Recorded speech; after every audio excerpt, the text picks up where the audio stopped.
परमात्मा क्या कहते हैं, अब कैसे खाओ, क्या भोजन खाओ। बासमती चावल पके, बासमती चावल पकावो, गरत खांड टुक डारे। घी और खांड डालो चावलों में। गरीब दास करो बंदगी, भाई कूड़े काम निवारे। भक्ति करो, ये बुढ़े काम छोड़ दो, ये बुरे काम छोड़ दो। बासमती चावल पकावो, गरत खांड टुक डारे। गरीब दास करो बंदगी, कूड़े काम निवारे। फुलके धोवा दाल कर, तुम हलवा रोटी खाओ। गरीब दास का जी सुन, मिट्टी मांस ना पकाओ। कहते हैं बढ़िया दाल और बढ़िया फुलके बनाओ, हलवा रोटी खाओ, काजू किस्मत सेब संतरे खाओ। ये अड़ंगा क्यों खाते हो, पाप के भागी क्यों बनते हो। अपने आत्माओं, आप जी को इसके साथ साथ दास वो ज्ञान सुनाना चाहता है जो परमात्मा सुनाया करते थे, दोनों को समझाया करते थे। अवगत महल की सुन बात, एक का एक संग नौ साथ। क्या बताते थे कि यहाँ से जब तुम जाओगे, ना तुम्हारा भाई साथ जाएगा, ना बेटा साथ जाएगा, ना माँ साथ जाएगी, ना पत्नी, ना कोई संपत्ति साथ ले जाओगे। अवगत महल की सुन बात, एक का एक संग ना साथ। जासे हुआ सकल जिहान, ओंकार पंच विमान ब्रह्मा विष्णु शंकर आदि। अवगत ध्यान सुन समाद। फिर बताते हैं, माया मूल का है बास, जोरा काल हंस गिरा से। हंसा कौन विधि छूटे, के जोरा काल तिसे लूटे। कि कैसे तुम्हारा छुटकारा होगा, काल तुम्हें भ्रमित कर रहा है, तुम्हारी पुण्य कमाई को वह स्वर्ग में लूट लेता है। फिर उत्तर देते हैं, सतगुरु मिले संत सुजान, तो या मिटे आवादान। नेमी नेम कर भूले, उर्दमुख पीहिंग कस झूले। पंच अग्नि लगावे पीठ, सौदा ज्ञान सकल वसीठ। मुंडित जट्टा जोटम बेख, डूब्या सकल बिना विवेक। बिना ज्ञान के ये सब डले ढोरे हैं। क्या कहते हैं कि कोई तो ऊपर को पैर करके, नीचे को सिरासन पर खड़े होकर, जैसे भस्मागिरी जैसे निकम्मी आत्मा सिरासन पर 12 वर्ष तक खड़ा रहा और भगवान शिव की पूजा करे, उसी का पुजारी। और भगवान शिव से फिर भगवान शिव ने पूछा, भाई क्या मांगता है, मांग। कहा कि वचनबद्ध हो, वचनबद्ध हो गया। और क्या मांग गया कि भस्म कड़ा दे दो। किस लिए तपस्या कर रहा था कि शिव जी ने मार दूंगा, पार्वती ने पत्नी बनाऊंगा। ऐसे दुष्ट तो और इसी तगड़ी साधना करते दिखेंगे तो तगड़ा भगत होगा।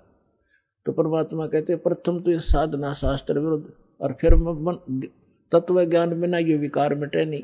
नेमी नेम कर भूले, उर्दमुखी पीहिंग कुछ झूले। कोई तो ऊपर न पैर करके नीचे निसर, या कोई पींग ऐसे झूला सा डाल कर उसमें खड़े होकर तपस्या करते हैं।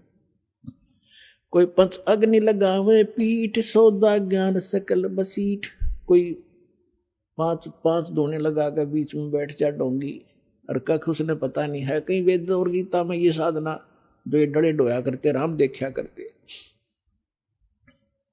मुंडित जट्टा जूटम बेख, डूब्या सकल बिना विवेक। एक तो मुंडित कति उस तरह फिरवा के और लाल कपड़े पहन के कति बैठा ने सोचा साधु पड़ा होगा, और एक बड़ी बड़ी जटा रखा के गल में माला मूला पैर के दिखा महापुरुष होगा। उसके विषय बता रहे थे, मुंडित जट्टा जूटम बेख, डूब्या सकल बिना विवेक। अलोनिया खाते नहीं लोन, जीजे पीठ तिस गौण। जरने बैठते हैं मूड, जिम पंचग्रह समरूड। एक है गुफादारी सिद्ध, सो तो पड़े जम के बंद। कुटीचर मांगते हैं चून, जन्म ना भोया। जन्म न बीजा बोया बोन अर्पण करें बहुत एचार को पोथी लिए खरका बार। एक है उदासी जान पाया नहीं सतगुरु ज्ञान। एक है तर्क त्यागी तीर अंदर बहुत माया भीड़। एक है दंडधारी डाग बन के कीजिएंगे बाग। आपने देखे होंगे ये शंकराचार्य जैसे और वीर की परंपरा में एक वो रखते हैं, एक लाठी सी, उसने दंड बोलते हैं, दंड डंडा, और उसने इतना आदर से रखते हैं उस लठ ने, उसके ऊपर कपड़ा डालेंगे बहुत बढ़िया, और उसने कंधे पर रखेंगे, धरती में नहीं धरे बेइज्जती हो जाएगी। उस लठ ने दंड बोले, दंड, उसको दंडी स्वामी कहते हैं। और जैसे कहीं स्नान करते हैं या खाना खाते हैं, या तो ऊपर रखेंगे किसी खूटी खाटी में बड़ी जचाक है, या एक लिए खड़ा रहेगा दूसरा नहा लेगा उन लठा ने दोनों ने। तो परमात्मा कहती है भक्ति का मार्ग है इनका। एक है दंडधारी डाग कीजे बन के कीजिएंगे बाग।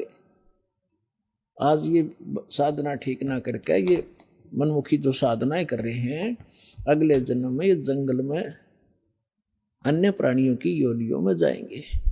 एक तो नगन है नागा जिसे नहीं सूझता आगा। ये नागा फिरते हैं, कहते एक नगन है नागा जिसे नहीं सूझता आगा, यानी उसको भविष्य का ज्ञान नहीं। आज यो निर्वस्त्र घूम रहा है और इसी में मानते हैं कि मैं त्यागी और वैरागी हूं। अगर नंगा रहने तो भगवान मिला, ये पशु पक्षी सारे न नंगे फिरे, फिर ये तो आपसे पहले प्राप्त कर लेते और जंगल में ही रहते। परमात्मा ने अकल दी है, अपने जितना गर्मी सर्दी से बचने के लिए वस्त्र पहनो, और किसी भी अपने क्षेत्रानुसार अपने किसी प्रकार के कपड़े पहनो, लेकिन वो सुविधाजनक हो। अब जैसे आजकल देखा, ये जीन की पैंट पहने लड़की भी लड़के भी, और उसने पैर के आड़ा सत्संग में आ जाए, वो बैठ नहीं सकते, उनको अलाउड नहीं यहाँ पर पैर के आना। अब ऐसा भी नहीं पहनना चाहिए जो बेमतलब की बकवाद हो। अब बैठा नहीं जा, बैठे बिना सत्संग सुना नहीं जा, थोड़ी सी देर में ये पैरों की नसें बंद हो जाए उनके पैर के बैठने से। तो ऐसे वस्त्र पहनो जो सुविधाजनक हो और अभद्र से ना लगे। कैसे ही पहन लो, लाल पीले कैसे ही पहन लो।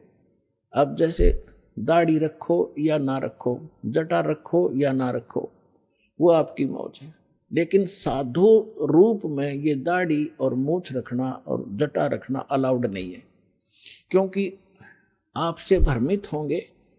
अन्य प्राणी न सोचेंगे यू महात्मा है, या बिजली ऐसे ही गिरी हुई है अभी तक। हम इन नकलियों को एक विशेष साडंबर देख कर उसी को प्रणाम, उसी को दान, उसी से दीक्षा ले बैठते हैं और दोनों का भट्ठा बढ़ा देते हैं।